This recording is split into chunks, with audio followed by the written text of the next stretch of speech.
muchachos, muchas gracias por ver este video. Entonces lo que yo voy a hacer ahora es poner el finisher, el clear coat. Esta vez voy a utilizar el finisher de Create Colors. Este es el mate.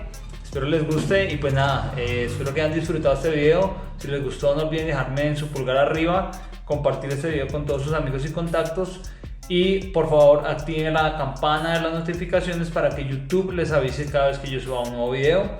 Pendientes para el próximo video, es algo especial. Muchas gracias a todos por su confianza y nos vemos en un próximo video.